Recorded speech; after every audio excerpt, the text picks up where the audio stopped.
I would like to formally declare that I blame my entire bloodline for the stupidity that led me here. First, my brother, because he cried. Second, myself, because I folded like wet paper. Third, fate, because it's rude. When I climbed into the carriage meant to take my brother to his doom, I genuinely believed I was doing something noble. Now, I realize I'm just stupid. Great, I muttered to myself as I pulled his cloak tighter around me, tucking away the stolen papers into my sleeve. I'm volunteering for death. Someone give me a medal made of poor decisions. The horses neighed in a way that sounded like they agreed. My brother's identification papers, which literally labeled him as Disposable Omega Offering, felt like they were burning the inside of my pocket. Perfect. Love that for me. You'll be fine, I whispered to myself, because lies are comforting. Just get to the Alpha General, hand him the papers, and hope he's too busy being warlike to notice you're not your brother. Except I've met our Alpha General once from a distance. Big, broad, golden eyes like someone dipped a sword in sunlight. Rumors said he could tear a tree in half with his bare hands. Rumors also said he never smiled, didn't blink, and possibly ate his enemies raw. Yes, that man, General Draven Chiron. And here I was, pretending to be sacrificial meat. I looked out the tiny carriage window.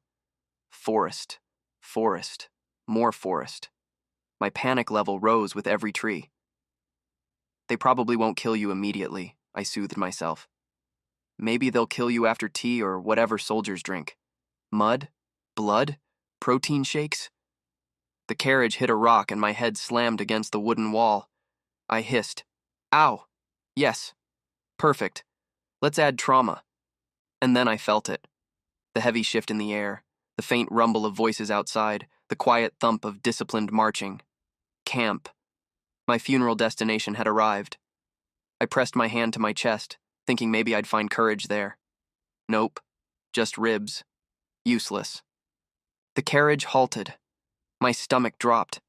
I inhaled shakily, slapped my cheeks lightly to summon bravery, and prepared for the performance of a lifetime.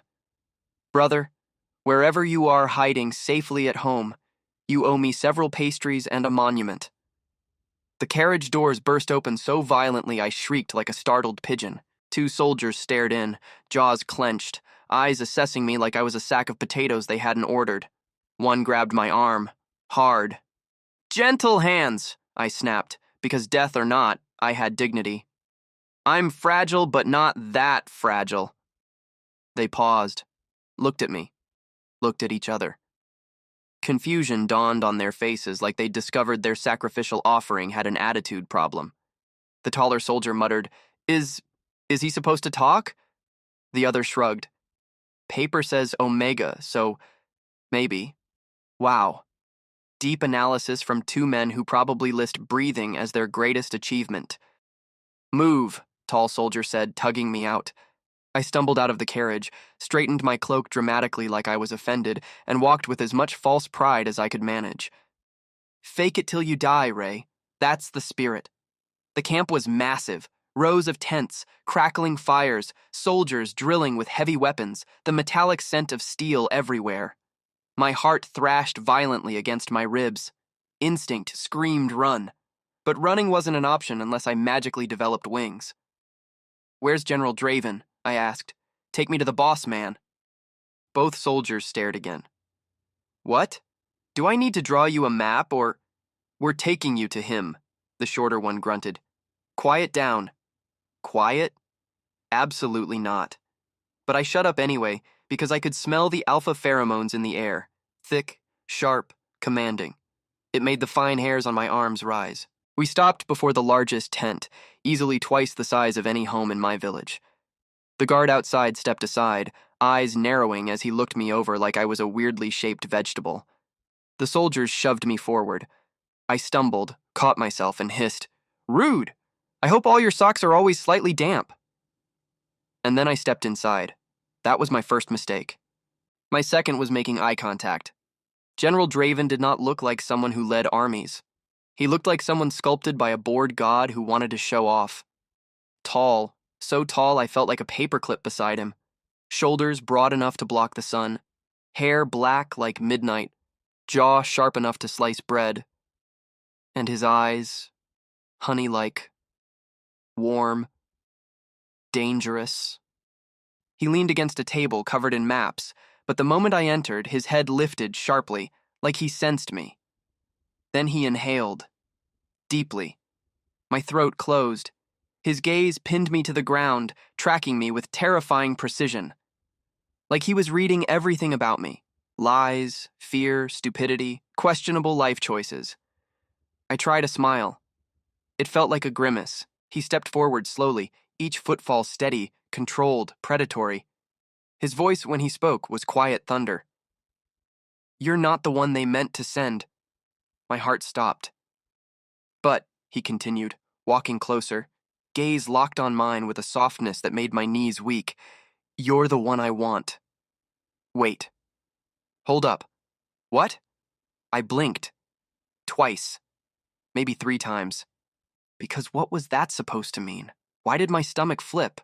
Why were my legs suddenly convinced they didn't need bones? I said intelligently. "What?" He chuckled softly. Softly, like he didn't want to scare me. A terrifyingly attractive man trying not to be intimidating is somehow more intimidating. His fingers brushed mine when he took the papers from my hand, and a shock ran through me. Not literal lightning, but it might as well have been. He glanced at the papers once, then tossed them carelessly onto the table like he already knew they were fake. Then he stepped even closer. Too close, I could smell him. Warm cedar. Smoke. Something deeper, darker, addictive. His voice lowered. "Tell me your name." My brain short-circuited. "Ray." He smiled faintly. Too faintly. Wolves probably smiled like that before eating you. "Ray," he repeated, tasting it. "A good name." My cheeks went hot. Stupid cheeks.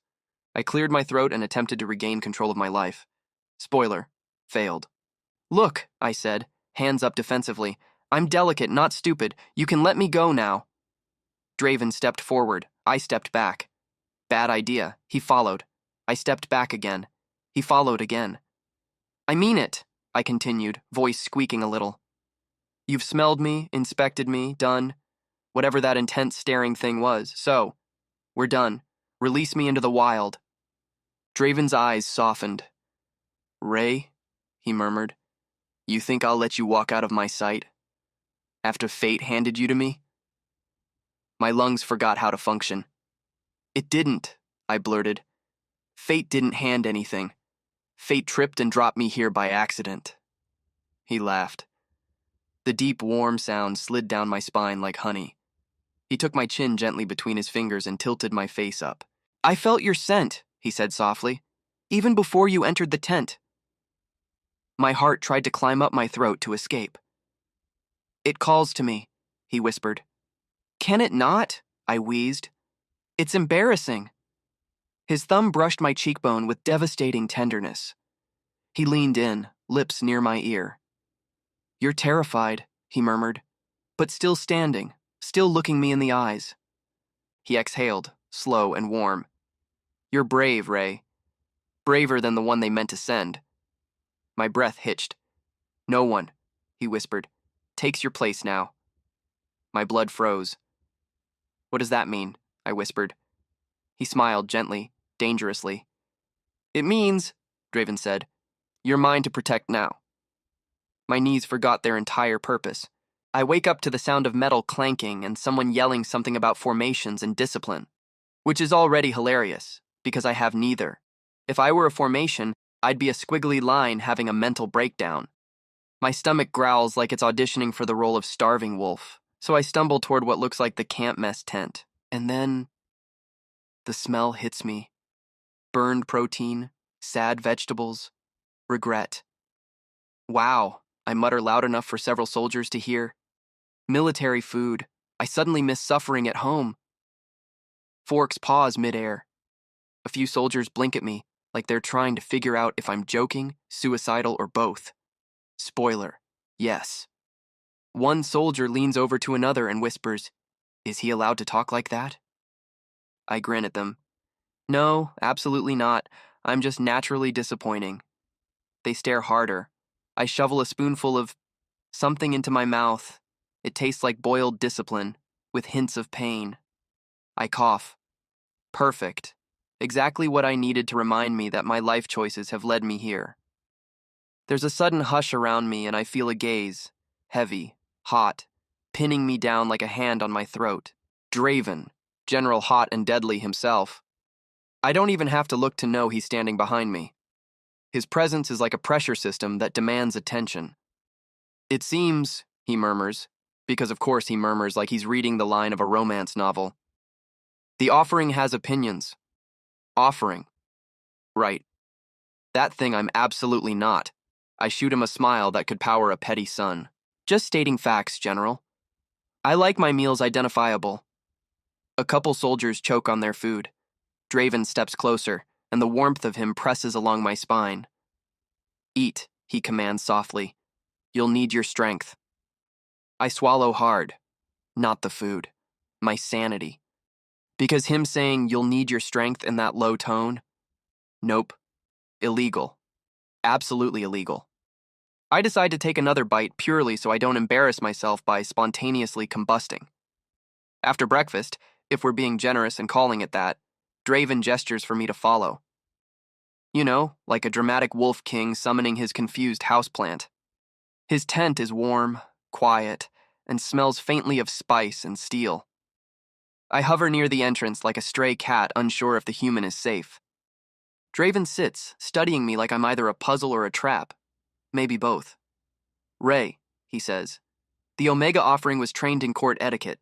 Recite the bowing protocols for a general. Oh, he's testing me. Perfect. I cough politely. Ah, yes, protocols. My absolute specialty. His eyes narrow, amused. Time to lie. Badly. Okay, so step 1, bend. Step 2, try not to fall. Step 3, hope you survive. Draven's mouth twitches. Incorrect. You sure? I ask, leaning forward. Because that's how I bow to literally everyone. He tilts his head. The offering was also taught the lineage of the royal houses. Recite the crest of House Theron. I shrug. Bird or lion or angry vegetable. One of those. An angry vegetable. He repeats it like he's trying not to laugh. I nod seriously. Very iconic house, honestly. Draven rises, slow and deliberate like a storm stretching. You dodge every question, he murmurs. Sorry, I say sweetly. My trauma bingo card is full. No more questions. A low sound vibrates through his chest. A laugh, warm and sharp at the edges. He steps closer, towering but not touching. Your mouth, he says, voice dipping dangerously, will get you into trouble with me, sweetheart. My brain short circuits. He called me sweetheart. Sir, that is a war crime. I force myself to breathe. My mouth causes trouble for everyone, don't take it personally. He takes one more step, close enough for his scent to brush over me like a slow stroke. Oh, Ray, he whispers. With me, it's always personal. He moves before I can retreat. Not rough. Not forceful. Just intent. One hand lifts to my throat, fingers brushing my skin lightly, like he's touching something fragile, precious. My breath stutters. And then he scents me. Not a deep, claiming scent, but a soft, deliberate drag of his nose along the curve where my scent gland lies hidden. I freeze so hard I might actually be dead. Heat blooms from my neck to my toes. No. No, no, no. This is bad. Very bad. This is fail a mission and die kind of bad. Draven inhales again. Slow, like he's memorizing me. His voice drops to a low, intimate whisper that slides down my spine like a caress. Your scent doesn't fear me, he says. It reaches for me. Excuse me? Reaches? No, it does not, I sputter, stepping back so fast I almost fall over. Tell it to stop reaching. It's embarrassing. I don't consent to my scent being clingy.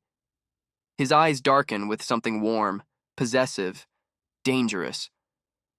One thing you should know, Ray, he murmurs. Scents don't lie. Mine does, I shout automatically.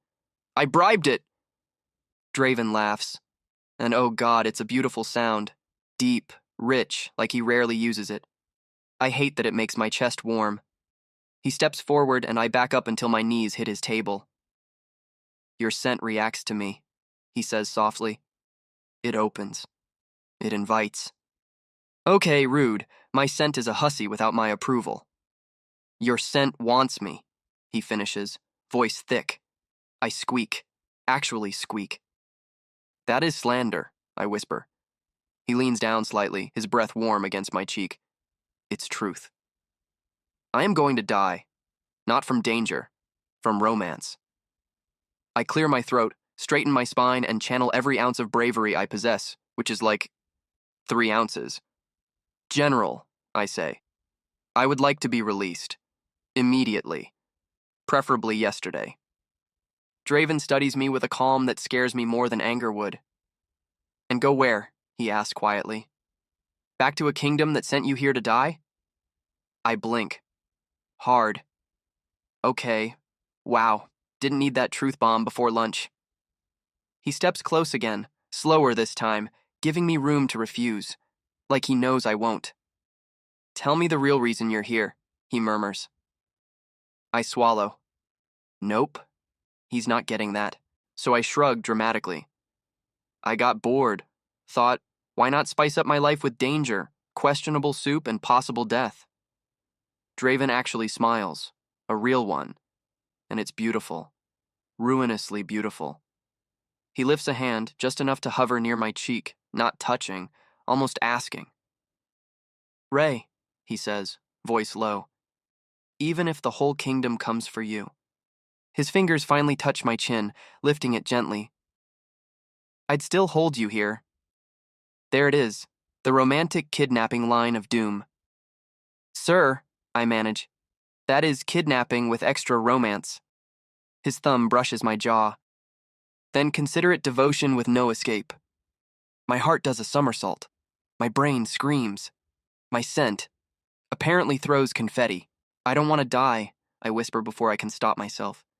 His expression softens, but his eyes burn. I won't let anyone touch you, he says. Not fate, not your kingdom, not even your fear. I swallow hard. You say that like you actually want me. Draven leans in, his forehead nearly touching mine.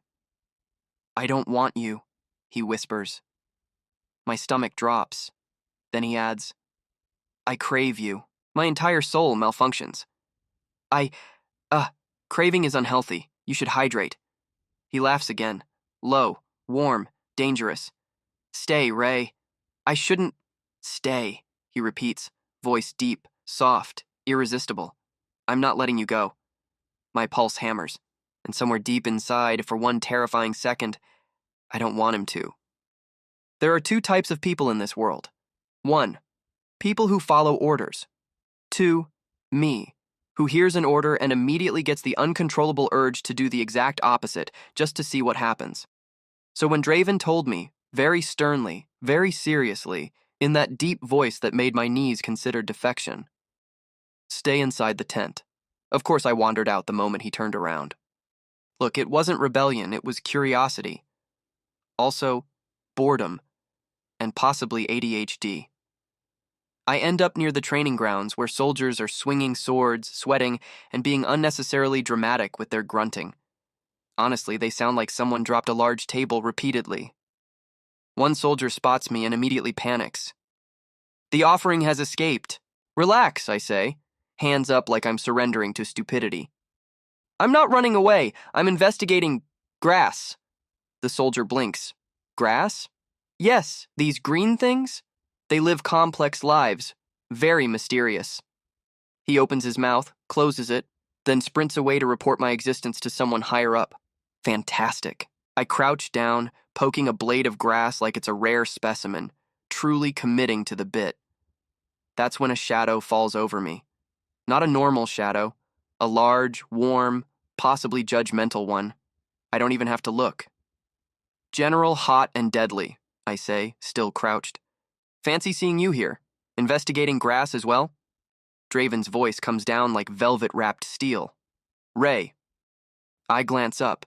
He looks like a god sculpted out of sunlight and war crimes. Terrific. He crosses his arms. I told you to stay in the tent. I recall that, I say, still poking grass. But you said nothing about investigating local vegetation. Very loophole-friendly instructions. He sighs, long and slow, the sound of a man contemplating the meaning of life and also homicide. Stand, he orders. I stand, reluctantly, like a cat being told to get off the counter. He steps closer. Stay where I can see you, Ray. My stomach does a traitorous little flip. I'm not a toddler, I mutter. I don't need supervision. You wander like one, he replies. Rude but fair. His eyes soften. Not much, just enough that I catch it. Don't disappear on me, he says quietly. For 1 second, just one, that soft tone wraps around my chest like a tether, a dangerous one. I shrug it off. Kind of. Maybe. Fine, I say. But I swear, if you lose sight of me, that's on your 6-foot-something legs, not my short survival instincts. He huffs a laugh. But he still places a hand on my back as we walk, guiding me gently, and my entire spine lights up like someone plugged me into an emotion socket. Draven leaves to yell at someone, hotly, and since I apparently can't sit still, I wander again. Just a little. Only like 20 yards. I end up near the medical tent where soldiers come and go with minor cuts, sprains, bruises, various injuries probably caused by excessive testosterone. Inside, a medic looks swamped, so I step in. Need help? I ask. He looks up, sees me, and goes pale. You shouldn't. General Draven will. Relax, I say, rolling up my sleeves. I'm good at pretending I know things. I grab some bandages. He looks like he wants to object, but 3 more injured soldiers enter, and he gives up on trying to stop the chaos that is me. Turns out I actually am good at this. My mother had forced all of us to learn basic medical treatment. Something about alphas are dramatic and omegas faint a lot. So I start treating cuts, cleaning wounds, wrapping bandages. A soldier says, "You sure you're an offering?" "Yep," I say cheerfully. "Disposable and everything." The medic snorts. "You're surprisingly competent," he mutters. I preen. Thank you. I contain multitudes, mostly anxiety. A warm presence appears behind me. Of course, Draven, watching, silently, hotly. You're full of surprises, he says, voice low, appreciative in a way that makes my insides go warm and confused. I slap a bandage on a soldier a bit too aggressively. Yes, well, I also cry in stressful situations and run from commitment. Truly a bargain. Draven steps closer, eyes fixed on my hands. You know how to treat battlefield wounds. I shrug. Family tradition. Some teach cooking, some teach embroidery. Mine taught emergency first aid and sarcasm. He reaches out slowly, brushing a bit of drying blood off my wrist with his thumb. You're more capable than the kingdom told us. My breath stutters. He continues, soft but burning. They underestimated you. I laugh awkwardly. That's my specialty. Being underestimated, it's like a hobby. His eyes lock onto mine. It shouldn't be. And wow, that was unnecessarily sweet. I hate how much I like it. By midday, I'm running on 2 hours of sleep, 10 hours of panic, and 1 metric ton of emotional chaos. So naturally, my body decides, time to collapse. The world tilts. Someone shouts, and suddenly strong arms catch me before I hit the ground. I blink up blearily. Draven's face hovers over mine. Oh no, not this. Not strong arms of intense eye contact. I was not emotionally prepared. Ray, he says, voice tight, you should have told me you were exhausted. I wasn't exhausted, I mumble. I was just horizontally challenged suddenly. He doesn't laugh. He looks worried. Like actually worried. Then, without asking, he lifts me up. Like a princess, I flail immediately. Put me down! I'm light but not luggage. His grip tightens. You fit perfectly in my arms, he murmurs. Why would I put you down? Sir. Sir. That is too much. I bury my face in his shoulder to hide the fact that my entire soul is overheating. Draven, I complain weakly. People are staring. Let them. That's worse. Good, he says, voice rumbling against my cheek. They should know you're under my care. I am not property. No, he agrees softly. You're precious. Well, I die. Right there. Instant emotional death. He carries me to his tent and sets me on the bed like I'm made of spun sugar and poor decisions. Rest, he orders, brushing hair from my forehead. You can't just force nap on me, I argue. He sits on the edge of the bed, his hand resting over mine. You nearly collapsed, he says quietly. I won't let that happen again. Oh, great. Now he's speaking in soft, protective alpha mode, my kryptonite. I'm fine, I mutter. You're tired, he counters. I'm always tired. It's my personality. He actually smiles. The audacity. I try to sit up, and he gently pushes me back down with 2 fingers. Sleep, he murmurs. I'll be right here. My chest does an uncomfortable warm thing. I don't need a guard, I whisper. You're not getting a guard, he murmurs. You're getting me. Welp, good night to my sanity. I fall asleep despite myself. I wake up to dim candlelight and the soft sound of pages turning. Draven sits near the bed, reading, watching over me. I groan. Are you seriously sitting there like some dramatic guardian angel? His eyes lift. Did you sleep well? I slept because you kidnapped me into unconsciousness. He chuckles softly. You needed rest. And you needed boundaries. He closes the book and moves closer, sitting on the edge of the bed. Ray. His voice is so gentle I almost don't recognize it. I meant what I said earlier. Which part? I ask.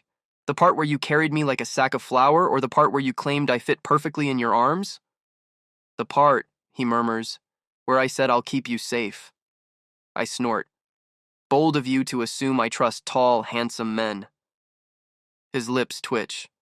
You think I'm handsome? I said tall first, I correct quickly. Don't twist my words. He reaches out, thumb brushing softly along my cheek. My entire body stills. He's gentle in a way that should not be allowed from a terrifying general. You don't have to trust me yet, he whispers, voice low, warm, patient. But you're safe here. He pauses. With me. And something in my chest tightens painfully. I force a shaky breath. Why do you say things like that? I whisper. Like you mean them. His eyes soften in a way that makes my heart misbehave. Because I do. Oh. Oh no. Oh hell. I look away. I'm not good at this. At what? He asks softly. People caring. Draven leans closer, just a breath away. Then let me teach you. A shiver races through me. Dangerous, unfair, beautiful. I whisper. I don't know if I can. You don't need to know, he murmurs. Just stay. My throat tightens. My heartbeat is a panicked, desperate drum. I can't stay forever, I whisper. His hand cups my jaw, warm and steady. Ray, I intend to give you every reason to. And just like that, I'm doomed. Completely, romantically doomed. There are many things in life I'm good at. Running my mouth, making bad decisions, pretending grass is interesting, passing out dramatically. One thing I am not good at? Lying. And today, unfortunately, is lying day. Because Draven has that look on his face. It's evening, the camp quiet except for the crackle of torches. He stands in front of me in his tent, arms folded, gaze sharp as a blade. Ray, he says softly, which is worse than shouting. Whose place did you take? My entire soul does a backflip. Place? I squeak. I take many places, emotionally, spiritually, in the talent hierarchy. Ray, he says my name like a warning and a caress at the same time. I freeze. Draven steps forward slowly, every movement precise, controlled, terrifyingly calm. You are not the Omega the kingdom was supposed to send, he says, and you've known that I knew. Well, Time for Ray's patented bad lying method, TM. I confidently shrug. Of course I'm the offering. I have all the qualities: disposable, unstable, higher sassiness levels. His jaw clenches. Ray. I raise a finger like a lecturer. Also, I match the physical description: 2 arms, 2 legs, a face. He steps closer. Too close. My sarcasm meter is flickering like a dying candle. Ray, I blurt. Okay, fine, maybe I borrowed someone's place. Borrowed? He repeats. Yes, I say, temporarily, with no return policy. My heartbeat is so loud it could power a drum circle. Whose place? He asks again, voice low. Did you take? I open my mouth. A lie tries to come out. What actually comes out is, he sighs, long-suffering, rubbing the bridge of his nose. Then his eyes soften with something like concern. Ray, he murmurs, don't make me ask again. This man, this terrifying, handsome, gently voiced alpha man, why is he like this? I deflate, like a sad balloon. My brother, I whisper. His entire expression shifts, something sharp easing, something solemn rising. He steps even closer. Tell me, he says quietly. And for once, I can't joke my way out of it. I sit down on the edge of his bed because my knees feel like wet noodles. Draven stays standing in front of me, close enough to feel, far enough not to trap. I stare at my hands. My brother was the one chosen to be sacrificed, I start. And I mean, the kingdom didn't phrase it like that, but let's be honest. Omega offering is just a polite way of saying, we gift you this breakable human, hope you don't kill us. Draven doesn't move, doesn't speak, just watches me with that dark, steady intensity that makes lying impossible. I swallow. He's weak, I say. Not in a pathetic way. He's just sickly, soft. He would have died the first time someone breathed aggressively in his direction. A deep breath shakes out of me. I'm less weak. The words taste bitter. I am the unwanted child whom everyone disposes of, I say matter-of-factly. So here I am. There. I said it. I expect Draven to flinch, to pity, to judge. But his expression doesn't even crack. He's too controlled, too composed. It makes something inside me burn. I wasn't going to let them send him, I say quietly. He cried when he was chosen. He shook. He said goodbye to me like he was walking to his funeral. I swallow the memory down hard. So I switched places. My fingers twist in the blanket beneath me. I stole his documents, took his clothes, got into the carriage, and let them send me instead. A laugh slips out, short, sharp. Heroic, right? Noble, right? Except nobody cares. The kingdom is probably thrilled I volunteered myself. I force a grin.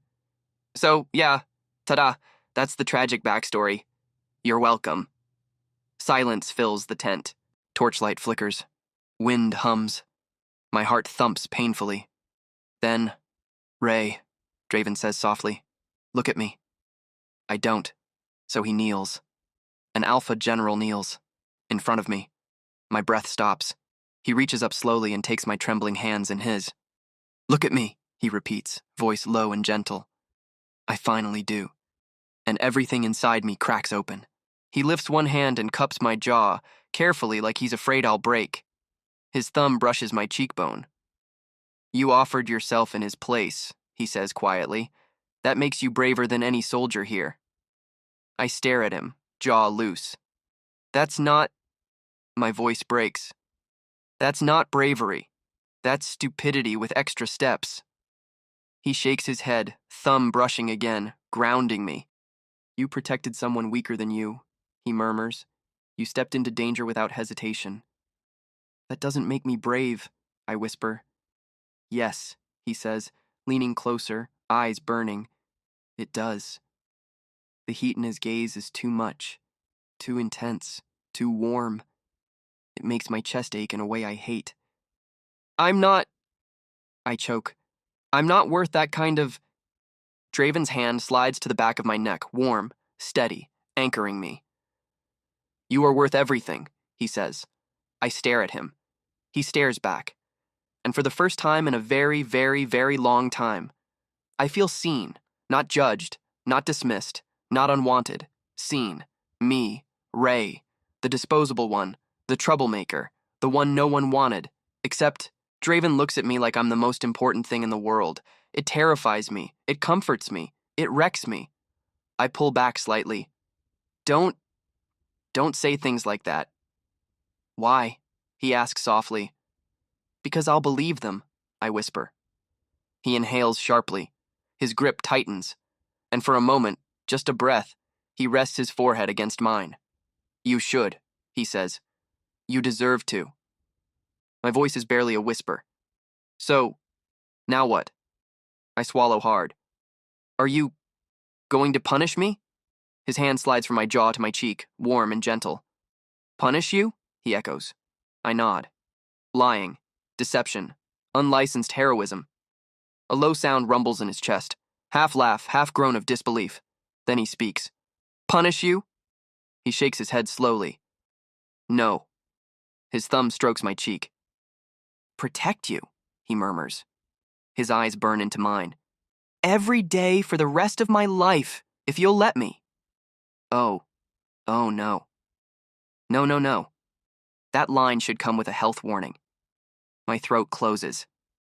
That's illegal levels of romantic, I whisper. You can't just say things like that to someone with emotional damage. He smiles faintly. Then I'll say them until you believe me. I choke. Actually choke. He leans in closer, slow, careful, like he's afraid to frighten me. You gave up your freedom for your brother, he whispers. I give you my loyalty in return. My lungs stop functioning. Ray, he says softly, stay with me. Not because you have to, but because you choose to. I stare at him, every emotion I have fighting inside me. Fear, hope, longing, denial, ridiculous, catastrophic affection. I don't know what I'm choosing, I admit. His forehead touches mine again, gentle, grounding. Then choose me, he murmurs. I'll show you. And just like that, I'm undone, utterly, hopelessly undone. If hell had a smell, it would be whatever the soldiers were brewing in that cauldron they called a coffee pot. I walked into the camp kitchen with the optimism of someone who forgot the universe hates him. Which is me. Daily. A soldier proudly handed me a mug. Omega Ray, sir, we made this for you. I took one sip and saw my ancestors. Wow, I croaked, blinking back tears. This tastes like betrayal. The soldier blinked. Is it too strong? Too strong? I wheezed. Sweetheart, this is a war crime. You're brewing this like it's poison, and I drink poison daily. This is worse. Everyone in the kitchen froze. Another soldier bravely approached. How should it be made? Oh, I don't know. Maybe with actual coffee and not burnt dirt. Move aside. Watch a professional ruin his health voluntarily. They stepped away like I was some revered caffeine deity. Within minutes, I managed to make a pot that didn't smell like regret. A soldier took a sip and gasped. Sir, this is amazing. I know, I said. I'm magical. Please applaud. They did. Actually clapped. This camp is emotionally unstable. Draven appeared at the entrance, arms crossed, watching me like I was performing witchcraft. His voice slid across the room like velvet dipped in threat. You've been here 1 week, he murmured, and my entire army listens to you more than they do to their own captain. I lifted my mug. Well, if you brewed coffee that didn't try to kill people, maybe they'd respect you more. He stepped closer. Or maybe they're drawn to you because even your complaints sound adorable. I choked on my drink. The soldiers pretended not to hear. They failed. You know what's suspicious? When a whole army treats you like a camp pet and you kind of enjoy it. I wasn't flirting, okay? I was being polite. Polite-ish. Sarcastically polite. You know, my version. I laughed at a joke one of the soldiers made, and suddenly the tent darkened like a thundercloud had entered. Draven stood behind me. He didn't say a word. He just existed intensely. The soldier saluted and bolted like he'd been chased by death incarnate. Then Draven grabbed my wrist and pulled me behind the supply tent. Not roughly, not harshly, just possessively, like I was something precious. "What?" I demanded. "Is it illegal to laugh now?" He leaned down, lowering his voice to that deep rumble that seems designed to ruin my heart rate. "Don't smile at them like that," he said quietly. "Only I get to see that." I stared, trying not to combust. "Sir," I said flatly, "this is just my face." "It shouldn't be," he murmured, stepping closer. "It's too captivating." I took a step back. "Okay, calm down, general romance novel. I was literally smiling at a joke about wet socks." He didn't move, didn't blink, didn't breathe. Then he said, soft, possessive, "They shouldn't get pieces of you that belong to me." I opened my mouth, closed it, opened it again. "Sir, please, the flirting is strong today and I'm not emotionally equipped." He smirked. And, yeah, I ran, dignifiedly. Maybe. We'll never know. Rainstorms and I have beef. They always arrive when I'm doing something like walking normally, and then boom. Ray hits the ground like a tragic Disney orphan. This time, the ground was extra slippery. One step, another, then betrayal. My foot slid on mud, my dignity flew away, and I prepared to be one with the earth. Except, strong arms caught me mid-fall, lifting me as if I weighed nothing. I blinked up. Of course it was Draven. Why wouldn't it be? My personal menace. He held me bridal style. "Hi," I said weakly. "I swear I'm not doing this on purpose." His arms tightened just slightly. "Fall 1,000 times," he murmured, voice low and warm at my ear. "I'll catch you, everyone." I stared at him. He stared back. The rain dripped off his lashes, making him look annoyingly heroic. "Sir," I whispered, "that line was so romantic it should be illegal." He smiled, tiny, dangerous. "Then arrest me." I would have fainted, but he was already holding me, and I refused to give him that satisfaction. "Put me down," I muttered. "People are staring, and I am not a decorative item." "You are," he said without hesitation. "Mine." I made a strangled noise. He carried me all the way back to camp. I did not protest again. You know that thing where your body betrays you? Mine is an expert. I didn't plan to fall asleep on the Alpha General, okay? It just happened, like taxes or humiliation. We were in a strategy meeting, boring, dry, numbers, maps, war, yawn. I sat beside Draven because he told me to, which is technically kidnapping, but with furniture. Somewhere between fortify the Western Ridge and supply logistics, my head started drooping. Then I blinked awake to find myself leaning on Draven's shoulder, like a cat with boundary issues, mortifying. I sat up instantly, ready to apologize and possibly fake my own death, but Draven's hand slid to the back of my head and gently pressed me right back down. "Stay," he murmured. I froze. "Sir," I whispered. "Stay," he repeated softer. "You're tired." His thumb brushed behind my ear, a soothing, slow stroke. "When you're here," he said, voice lowering so only I heard, "even war feels quiet. Quiet. Because of me. Me. The sarcastic disaster Omega who breathes anxiety and insults." I swallowed. I was unconscious, but thank you, I guess. He chuckled quietly. The whole room pretended not to see the terrifying Alpha General letting a tiny Omega use him as a pillow. Soldiers exchanged looks like, "Is this allowed? Are we dreaming? Has the apocalypse come?" But Draven didn't care. He kept his hand on my back, grounding and warm, like I was something worth holding. Eventually, I fell asleep again. And this time, I didn't fight it. If someone had told me that being a disposable offering would involve this much cardio, I would have stayed home and let fate chew me alive. But here I was, standing in the middle of a battlefield, trembling while the earth shook from incoming explosives. The sky went black with smoke. Soldiers yelled. Steel clashed. Wolves, actual wolves, ran through the chaos with riders on their backs like it was a medieval action movie. And me? I was 2 seconds from a panic attack, but refusing to show it. A soldier ran past me shouting, "Omega Ray, get into the shelter! Get!" "No," I yelled back. "I prefer the outside. It's where the air is. Also, I'm allergic to basements." Then something exploded 20 steps away. Okay, maybe a little basement wouldn't kill me. But before I could move, Draven appeared, like a storm given human form. His hands gripped my shoulders firmly, desperately. "Ray," he breathed, voice low with fear he didn't bother hiding. "Please, I can't fight if I'm scared you'll disappear." I stared at him, heart doing illegal gymnastics. "This is not a great time for emotional honesty," I snapped, trying to sound brave instead of terrified. "There are, fireballs." Draven's jaw tightened. "You matter to me more than the fire." "Sir, please. I'm in danger of swooning, and we're in a war." He tried to push me toward the shelter again. I dug my heels in. "Stop trying to tuck me away like a decorative vase." "You are far more precious than a vase," he said sharply. "And I am not risking you." A wolf ran past us howling. I pointed at it. "See? Even the wildlife agrees with me."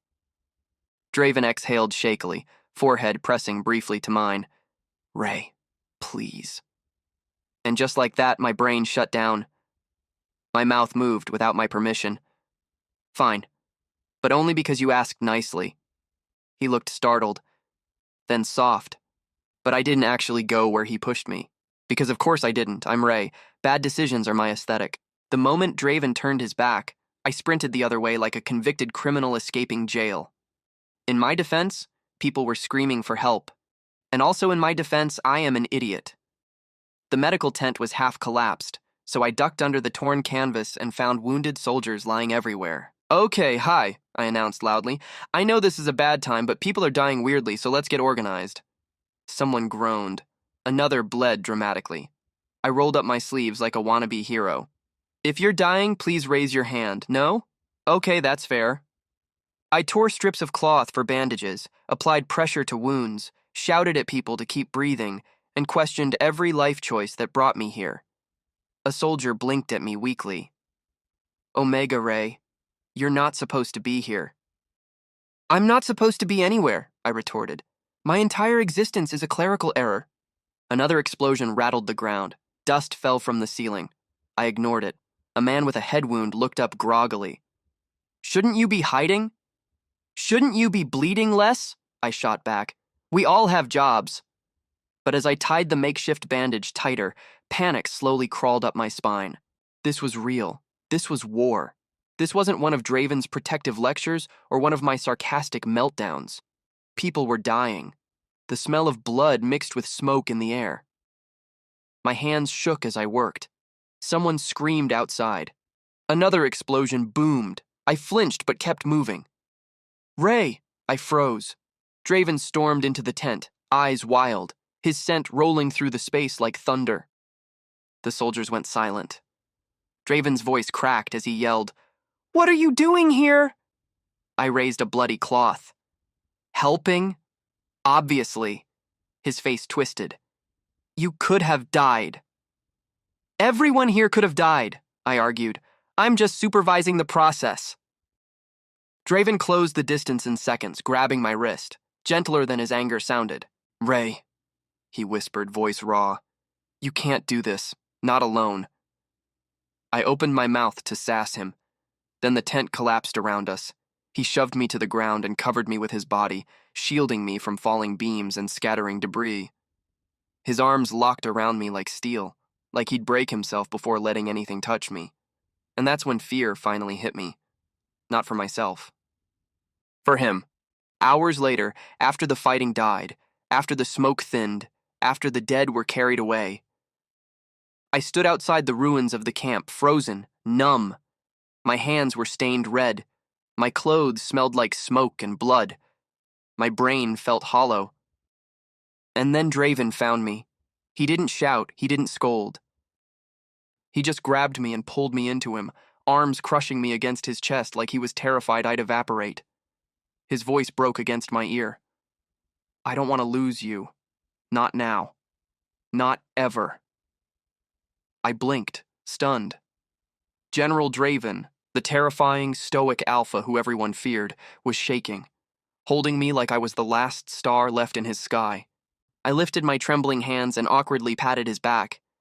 Hey, hey, I don't plan to die. Too many people I still have to annoy. A choked breath left him, half laugh, half sob. Ray, he murmured, cupping the back of my head, you drive me insane. I know, I sighed. It's my gift. He pulled back enough to see my face. His thumb brushed my cheek, wiping away dirt, blood, tears. I wasn't sure which. I thought I'd lost you, he whispered. Me? Please. I cling to life like a cockroach. He didn't laugh this time. He just pressed his forehead to mine, breathing me in like my existence was the only thing keeping him steady. And maybe I needed that too. The air between us changed, thickened, warm, dangerous. His thumb traced my jaw, slow, reverent. His eyes darkened in a way that made my knees consider mutiny. He leaned down, voice as soft as falling ash. Tell me to stop, he murmured, breath brushing my lips. And I will. My heart tried to leave my body. His face was inches from mine, too close, too warm, too much. I swallowed. My throat felt locked. Ray, he whispered, just say it. I'll stop. I looked at his lips, looked at his eyes, looked at the man who had shielded me with his own body without a thought. Don't stop, I breathed. His eyes flared, something fierce, something starving, something painfully tender. He leaned in. Lightning cracked across the sky, loud as a scream. We jerked apart instinctively. The moment shattered. Rain poured down in sudden sheets, drenching us instantly. Draven stared at me, chest rising and falling, rain dripping off his lashes like tears he never let fall. We'll finish this, he whispered, when the world isn't trying to destroy us. I nodded, heart pounding so hard it hurt. I wasn't sure if I wanted the world to stop, or keep delaying what might break me in an entirely different way. I woke up to shouting outside my tent, which is never a good sign. Shouting caused disaster, disaster caused me. So naturally I sat up immediately. A soldier burst in. Omega Ray, you should come. Is it breakfast or death? Blink twice for breakfast. He didn't blink at all. Cool, I muttered. It's death, my favorite. I followed him outside, where Draven stood facing a messenger from the capital, one of those uptight, shiny-booted, law-obsessed officials who looked like they'd report you for breathing enthusiastically. The messenger held a scroll and an expression that screamed, I enjoy ruining lives. He read dramatically, By command of the Royal Council, the Omega offering must be returned immediately to the capital for proper execution, as originally decreed. Everyone turned to look at me. I waved. See? Told you my luck is cardio for the soul. The messenger sniffed. You will be escorted at once. Draven's entire aura went dark murder cloud. The soldiers subtly stepped away from him, as if personal survival was important. I sighed and crossed my arms. Proper execution? What does that even mean? Improper execution is... what? A messy beheading? The messenger didn't appreciate my comedic genius. Draven stepped forward, voice so cold it froze the air. He is not going anywhere. The messenger stiffened. General, this is a royal... Ray internal thoughts, TM. Oh, great. They're about to fight over me. Like I'm a very tired bakery pastry. I raised a hand. Hi. Small question.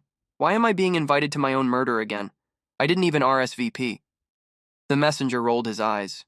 You know why. You took another Omega's place. An offense punishable by death.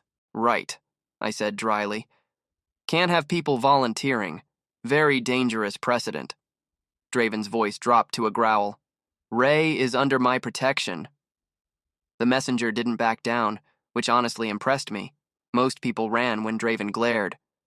You have no authority to keep him. He is kingdom property. I blinked. Wow. Property? I didn't even come with warranty. The messenger scowled. Prepare to leave. Oh no. Draven released a sound I'd never heard from a human before. Low, furious, primal. He moved in front of me like a shield of muscle and fury. The messenger faltered. The entire army froze. And I thought, great. I'm going to start a war by existing again. Draven didn't just refuse quietly. No. The man had to be dramatic. He dragged the messenger to the center of the camp, called the entire army over, then stepped onto a raised platform with me standing beside him like a confused decorative plant. Hundreds of soldiers lined up. The messenger tried again. "General, this isn't necessary." Draven lifted a hand. Instant silence. Then he spoke, voice carrying like thunder. "Let it be known," he declared, "that Rey does not belong to the kingdom." My heart stopped, restarted, stuttered, then ran a marathon. Draven continued, louder, firmer, deadlier. "Rey is mine, under my protection, under my command, and under my claim." The soldiers erupted into stunned whispers. I died internally. My ghost died too. I hissed up at him, "Sir, you can't just claim people in public. That's embarrassing." He didn't even look at me. "Good." "Good?" He glanced down, eyes hot and terrifyingly tender. "I want everyone to know." Somewhere in the crowd, someone whispered, "The general is in love." I wanted to sink into the earth. The messenger spluttered, You cannot supersede a royal order." Draven's voice cut the air like a blade. "Anyone who touches him answers to me." The crowd shivered. I pinched his sleeve, whispering furiously, "Why are you like this?" His lips tilted. "You asked me not to return you." I didn't say it out loud." "You didn't need to." I internally combusted. The messenger, now sweating buckets, spun around. I will return with a response from the council." He practically sprinted out of camp. Draven finally faced me. Everyone watched. I wanted to crawl into a bucket. "You didn't have to do that," I whispered. He looked at me like I had personally insulted gravity. "I would declare it 1,000 times, Rey." Ugh, why is he like this? Hours later, when my embarrassment level dropped from "I will die now" to "I might live with minimal therapy," Draven found me sitting alone behind the supply tent. He approached quietly, which was rude because my heart did not need jump scares. He sat beside me without asking. "Rey." "What?" I muttered. "Here to claim me again? Maybe tattoo your name on my forehead?" He didn't laugh. Instead, he reached out, slowly, gently, cupping my face with both hands. My breath caught.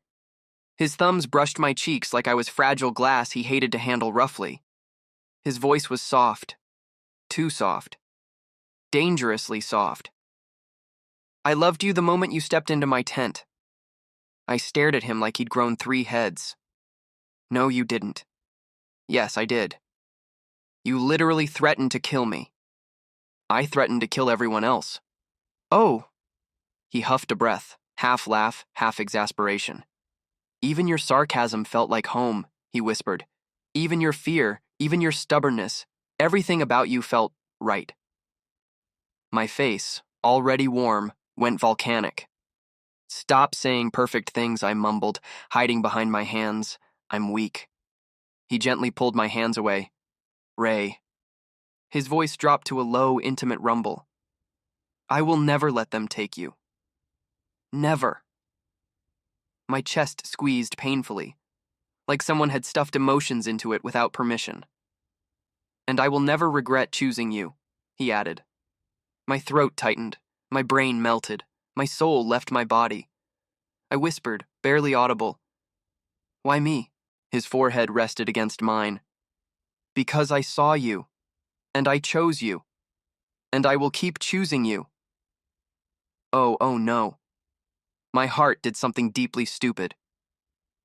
When the sun started to set, painting the sky in ridiculous romantic colors that did not help my emotional stability, Draven asked quietly, "What do you want to do?" I stared at the horizon, at the smoke, at the camp, at him, me, the unwanted kid, the disposable one, the side piece of fate. Someone actually wanted me to choose, not out of duty, not out of sacrifice, because I mattered. Draven waited silently. For once, I let myself breathe. I want to stay, I said finally. Soft, quiet, true. Draven inhaled sharply, like my words punched through his ribs and into his heart. He didn't move at first. Then, slowly, he pulled me into his arms, strong, warm, careful. You took your brother's place, he murmured into my hair. Now take your place beside me. I closed my eyes, let myself lean into him. Fine, I whispered, but I want breakfast privileges.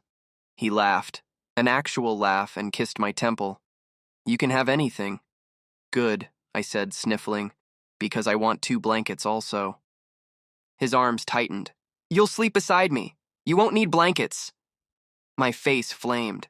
Sir, that was illegal flirting. He smiled into my hair. No, that was a promise. And for the first time in my entire disaster life, I believed him.